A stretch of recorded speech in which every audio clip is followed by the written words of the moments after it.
Ada seorang wanita yang berada dalam bahaya. Ia adalah pemeran utama di film ini. Ia ada di dalam sebuah pesawat. Saat berada di pesawat, ia terlibat percakapan dengan seorang pria tampan di kursi sebelah. Keduanya telah bertemu di bandara. Mereka saling tertarik. Dalam percakapan santai, wanita itu mengatakan bahwa ia adalah seorang mekanik mobil. Ia pergi untuk membeli beberapa suku cadang mobil, karena adiknya akan segera menikah. Ia berencana untuk merakit sebuah mobil klasik, untuk diberikan kepada adiknya sebagai hadiah pernikahan. Saat ia berbicara, pesawat tiba-tiba bergetar. Sebuah koper jatuh. Pria itu bergegas dan menangkap kopernya. Luar biasa. Wanita itu sangat terkejut sehingga ia menumpahkan anggur di dalam pesawat. Ia harus ke kamar mandi untuk membereskannya. Tapi begitu pintu ditutup, pria itu berkelahi dengan penumpang lain. Apa yang terjadi di sini? Ternyata pria tersebut adalah seorang agen penting. Dan penumpang lainnya adalah penjahat. Pria itu sangat kuat. Pria yang sangat kuat dan dia benar-benar kejam. Sementara itu, si wanita di dalam kamar mandi mempersenjatai dirinya. Mengangkat dada, semprotkan parfum. Menghilangkan bau mulut. Tidak kurang tegangnya dari si pria. Yang ingin ia lakukan tentu saja menjatuhkan pria itu. Setelah keluar dari kamar mandi, kabin sudah tenang. Rupanya para penjahat telah dibawa keluar. Tapi wanita itu bahkan tidak menyadarinya. Pria itu sedikit bingung, dan kemudian ia membuang muka. Pria itu sedikit bingung untuk mengingat bahwa ia baru saja membunuh pilotnya. Wanita itu akhirnya menyadari sesuatu dan bertanya, "Apakah kita akan mendarat?" Kata pria itu, "Belum. Hanya aku baru saja membunuh pilotnya." Wanita itu, tentu saja, tidak percaya dan tertawa terbahak-bahak. Pria itu ikut tertawa sebentar. Lalu dengan tenang masuk ke kokpit. Kemudian pesawat berguncang lagi. Para penumpang jatuh terjerembab. Wanita itu ketakutan. Sekarang ia menyadari bahwa mereka sudah mati. Ia cepat berlari ke kokpit. Tetapi mendapati orang-orang di sana juga mati. Di sisi lain, pemeran pria itu dengan tenang menerbangkan pesawat. Seorang agen hebat. Apa susahnya menerbangkan pesawat? Ia akan mendarat di jalan raya. Tapi ada truk besar di depannya. Ia harus mendarat di ladang pertanian. Pesawat hancur, tetapi tidak ada yang terluka. Keduanya keluar dari pesawat dengan selamat. Wanita itu masih dalam keadaan panik. Pria itu menyuruhnya minum sebotol anggur supaya tenang. Tapi minuman itu dicampur dengan ekstasi. Dalam beberapa menit wanita itu jatuh pingsan. Pria itu memberitahu kepadanya, "Ketika kamu bangun, sekelompok orang jahat akan menemukanmu. Menanyakan tentang aku. Kamu harus memberitahu mereka bahwa kamu tidak tahu apa-apa, dan ingat jangan masuk ke mobil mereka. Jika mereka bilang bahwa kamu aman, itu artinya mereka akan membunuhmu." Setelah mengatakan itu, wanita itu mengalami koma. Ia terbangun karena sekelompok orang datang ke pintunya. Ketika ia bangun, ada sekelompok orang yang mencarinya. Mereka mengaku sebagai agen federal. Wanita itu benar-benar tidak punya otak. Kata-kata si pria benar-benar diabaikan. Ia masuk ke mobil mereka. Agen bernama Fitzgerald mengklaim akan membawanya ke tempat yang aman. Kemudian memindahkannya ke mobil seorang pria botak. Wanita itu bertanya pada si pria botak, "Kita mau kemana?" Dan pria botak itu berkata, "Jangan khawatir, kamu aman." Wanita itu teringat sesuatu. Teringat apa yang pria itu katakan. Jika mereka bilang kamu aman, itu berarti mereka akan membunuhmu. Wanita itu panik. Pada saat itu, seseorang tiba-tiba menembakkan pistol. Asisten dan pengemudi terbunuh satu demi satu. Pria botak itu melihat situasinya tidak baik. Ia mencoba menarik wanita itu keluar dari mobil. Tapi ia takut untuk melompat, jadi ia melompat keluar sendiri. Dan mobil itu tak terkendali. Terbalik di jalan. Pemiliknya harus mengendalikan arah. Kemudian sebuah sepeda motor menyusulnya. Mempercepat laju ke arah jembatan. Terlihat sepeda motor jatuh ke sungai. Pria itu menabrak bagian depan mobil. Rupanya ia datang untuk menyelamatkan wanita itu. Pria itu meminta wanita itu untuk membuka pintu samping pengemudi. Tapi wanita itu panik dan tidak mendengarkan. Mobil agen di belakang melepaskan tembakan. Wanita itu segera melakukan serangan balik. Bang bang bang, beberapa tembakan mengenai tangki bensin mobil mereka. Setelah beberapa percobaan, wanita itu akhirnya membuka pintu mobil. Tapi pintu mobil terlempar ke seberang jalan dan jatuh ke kaca depan mobil agen yang ada di belakang. Mobil itu langsung terguling tepat di atas kepala pria itu, sangat berbahaya. Pria itu kemudian melompat ke kursi pengemudi. Ia akhirnya berhasil menguasai mobil. Ada agen lain yang menghalangi, dan jalan itu tidak bisa dilewati. Ia harus menghentikan mobilnya lagi, dan mereka memulai baku tembak dengan sengit. Tapi wanita itu memanfaatkan kesempatan ini untuk melarikan diri. Ia melarikan diri ke mantan pacarnya. Mantan pacarnya adalah seorang pemadam kebakaran. Ia bersaksi semua yang ia alami. Tapi mantan pacarnya tidak percaya padanya. Pada saat itu, pemeran utama pria datang. Setelah beberapa patah kata, mantan pacar itu tersenyum. Lalu si pria ingin membawa wanita itu pergi. Mantan pacarnya mencoba menghentikannya. Pria itu menembak kaki mantan pacar wanita itu. Tapi mantan pacar itu tidak merasakan apa-apa. Ternyata kemampuan menembak pria itu sangat akurat. Peluru melewati arteri dan tulang. Tidak hanya baik untuk pertumbuhan tulang, juga memberinya kehormatan. Mantan pacar itu merasa emosi.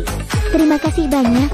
Selama perjalanan, pria itu menjelaskan kepada wanita itu bahwa kamera di bandara dan restoran telah menangkap kita. Itu membuktikan bahwa kamu adalah sanderaku. Kamu tidak bersalah sekarang. Tetapi wanita itu tidak dapat mendengarkannya dan hanya ingin keluar dari mobil. Pria itu lelah berbicara, menghentikan mobil dan menyeretnya keluar. Dan kemudian berkata, mulai sekarang kamu sendirian. Peluangmu untuk bertahan hidup pada dasarnya nol. Aku tidak sebaik ketika kamu bersamaku. Dengan aku, tanpa aku, dengan aku, tanpa aku. Wanita itu kedinginan dan harus masuk ke mobil lagi. Tak ada terjadi di malam itu.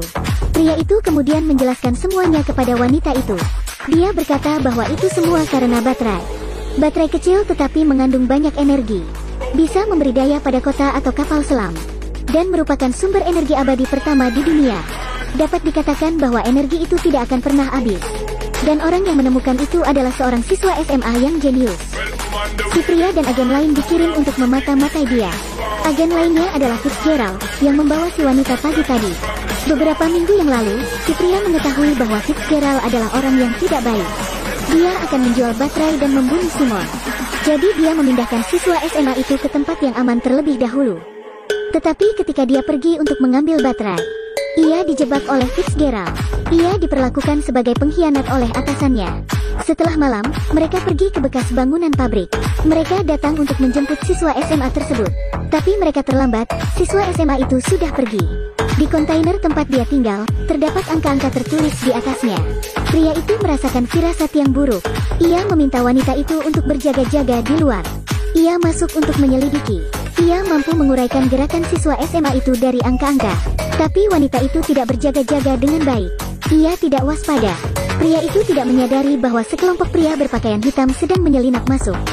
Ia segera menembak, tapi di lain pihak jumlah mereka terlalu banyak. Demikian juga dengan wanita itu. Tidak ada jalan keluar. Dalam keputusasaan, ia harus memberi wanita itu minuman ekstasi. Kemudian keduanya ditangkap. Sepanjang perjalanan, wanita itu bingung. 1 menit di penjara, kemudian di pesawat. Kemudian dia berlari ke laut. Sangat menyenangkan, mata terpejam dan berjuang untuk sampai ke pantai dengan selamat. Senang rasanya ada agen top di dekatnya. Tapi wanita tidak bahagia, karena ia mengenakan bikini seksi. Ia bertanya kepada pria itu bagaimana ia berpakaian. Pria itu menjelaskan, aku dilatih untuk berada dalam kegelapan. Menjinakkan bom dengan peniti dan permen min. Aku bisa membantumu berpakaian dengan mata tertutup. Wanita itu sangat marah dan meninjunya. Si pria menangkisnya. Aku tidak bisa mengatakan bahwa aku tidak bisa mengalahkannya dan memang tidak bisa. Aku harus bertaruh dan pergi. Tapi kemudian kami berjalan ke pantai. Ternyata ini pulau terpencil. Saat itulah adiknya menelepon. Wanita itu langsung menjawabnya.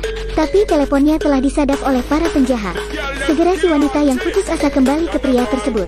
Pertemuan yang penuh dengan pukulan. Tidak hanya pukulannya yang meleset. Mereka juga bermain dan bergulingan bersama di pantai. Hei, apa yang bisa aku katakan? Pada saat ini, sebuah pesawat tiba-tiba mengganggu waktu bersenang-senang mereka. Langsung menjatuhkan bom. Keduanya hanya bisa melompat ke laut. Kemudian mereka berlari ke sebuah bukit. Ada helikopter yang disembunyikan oleh pria itu. Wanita itu terlihat kacau dan tidak berani duduk. Si pria harus menjatuhkannya lagi. Terbangun di kereta. Seorang pembunuh mengejarnya. Wanita itu kehilangan akal. Ia pikir pria itu adalah siswa SMA yang jenius-jenius. Mereka bersenang-senang. Aku baru saja menyadarinya setelah melihat sebuah catatan di kakiku. Ternyata siswa SMA jenius yang sebenarnya bersama si pria. Yang di depanku pasti penipu. Kami harus menemukan cara untuk pergi. Si pembunuh mengejarnya. Untungnya, si pria datang tepat waktu. Siswa SMA yang jenius itu ada di sana. Tanpa mengucapkan sepatah kata pun, mari kita langsung bekerja. Pada akhirnya, dengan upaya mereka bertiga, si pembunuh ditendang keluar dari kereta. Kemudian ia tertabrak mati oleh kereta yang berlawanan arah. Datang ke hotel, pria itu mengatakan harus melakukan sesuatu. Pria itu keluar melalui pintu. Si wanita mengikutinya sepanjang jalan. Tetapi ia mengetahui bahwa pria itu telah bertemu dengan seorang wanita cantik. Bukankah si cantik ini adalah Wonder Woman? Dan keduanya sepertinya berbicara tentang jual beli baterai. Wanita itu cemburu. Samar terasa bahwa pria itu adalah pengkhianat. Berbalik arah dan pergi. Dalam perjalanan untuk bertemu para agen federal, tidak bisa menolak bujukan untuk bergabung dengan mereka. Aku bilang, hei, ini benar-benar lebih cepat daripada membalik buku. Benar-benar lebih cepat daripada lampu flip-flop. Fitzgerald memberinya pemancar sinyal. Begitu yakin bahwa si pria itu membawa baterai bersamanya. Ke hotel, si pria sengaja nyalakan baterainya.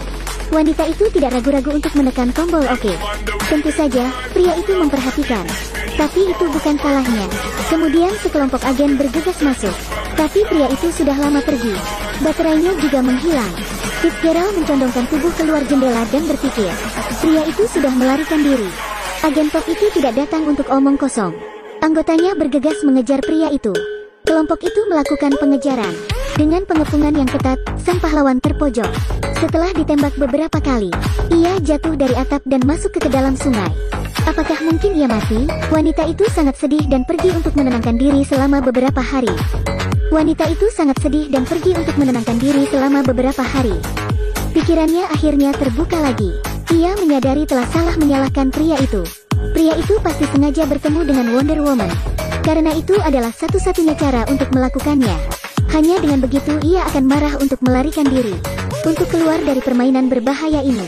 Pada saat yang sama, sang pria belum mati. Wanita itu mengingat alamat yang telah dia baca dari telepon si pria. Ia langsung meluncur ke sana. Ia bertemu orang tua si pria. Mereka berdua masih hidup, tapi mereka berdua mengira anaknya sudah mati. Jadi ada syarat untuk menjadi seorang agen. Kamu harus terlebih dahulu berpura-pura mati. Pria itu selalu mengkhawatirkan orang tuanya. Jadi dari waktu ke waktu ia melihat mereka dari jarak jauh. Saat itu, sang ibu tua itu memberitahu bahwa anaknya jago berenang.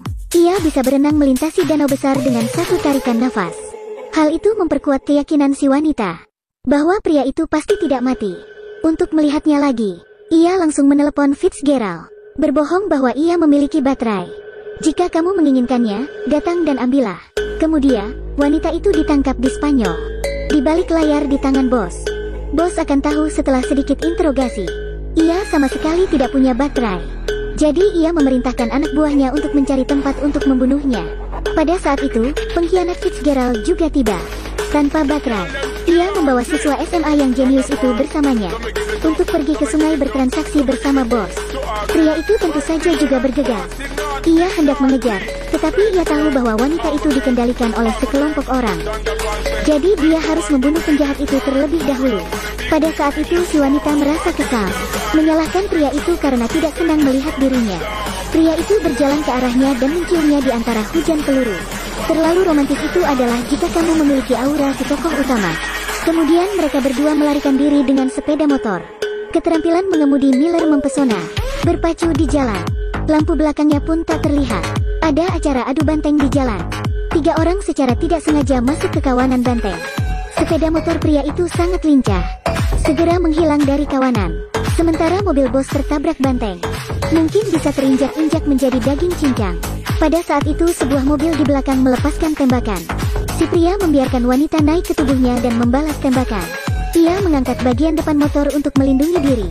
Keren sekali, wanita berhasil meledakkan ban belakang mobil. Sehingga mobil belakang menabrak mobil di depan, membunuh 2 burung dengan 1 batu. Akhirnya ia buka lagi sebagai beban. Mereka berdua mengejar Fitzgerald sampai ke dermaga. Fitzgerald hendak membawa siswa SMA itu ke pesawat untuk melarikan diri. Saat yang menentukan, pria itu melompat dari jembatan, berlari dan meraih tiang kapal. Saatnya untuk menghentikan mereka. Fitzgerald segera mengangkat senjatanya dan meminta pria itu menyerahkan baterai. Kalau tidak, dia akan membunuh anak itu. Pria itu dengan patuh menyerahkan baterai. Awalnya Fitzgerald akan pergi, tapi anak itu rendah esnya. Bergumam, lupakan, aku akan membuat yang lain. Begitu Fitzgerald mendengar kalimat itu, langsung mengacungkan senjatanya. Pria itu bergegas memblokir peluru pada saat yang kritis. Setelah itu Fitzgerald berhasil naik pesawat tanpa masalah, membawa baterai dan Baterai itu meledak. Ternyata itu hanya produk percobaan dan sangat tidak stabil. Tidak heran jika pria ini dengan mudah menyerahkannya. Kemudian pria itu pingsan, dilarikan ke rumah sakit. Atasannya tahu bahwa ia bukan pengkhianat, juga bergegas. 2 minggu kemudian sang pria bangun dari komanya. Bosnya melihat bahwa ia telah jatuh cinta pada dunia dan menegurnya untuk meninggalkan keluarga dan teman-temannya. Organisasi dapat memberikan banyak keuntungan untuknya. Kemudian anak buahnya menyita telepon pria itu. Lalu seorang perawat masuk. Pria itu baru saja meneguk obatnya dan merasa ada yang tidak beres. Jadi, ini ekstasi. Dan perawat itu berpura-pura menjadi teman wanitanya. Saat terbangun, ia telah tiba di pantai di Amerika Selatan. Memakai celana pendek, ia bertanya bagaimana ia berganti pakaian saat di Phoenix. Dan wanita itu menjawab, "Aku bisa menggunakan satu kunci pas dan tang. Memodifikasi kotak transmisi 6 kecepatan. Aku bisa memakaikan celana pendekmu dengan mata tertutup." Sementara si wanita membelikan orang tuanya tiket untuk datang ke tempat itu. Keluarga mereka akhirnya bisa bertemu. Film ini diproduksi tahun 2010. Dibintangi oleh Tom Cruise dan Cameron Diaz. Sedikit seperti tambahan film Mission Impossible. Beberapa setting benar-benar terlihat dramatis. Tidak apa-apa jika kamu membuat baterai energi abadi. Juga mengklaim sebagai sumber energi abadi yang tidak pernah gagal.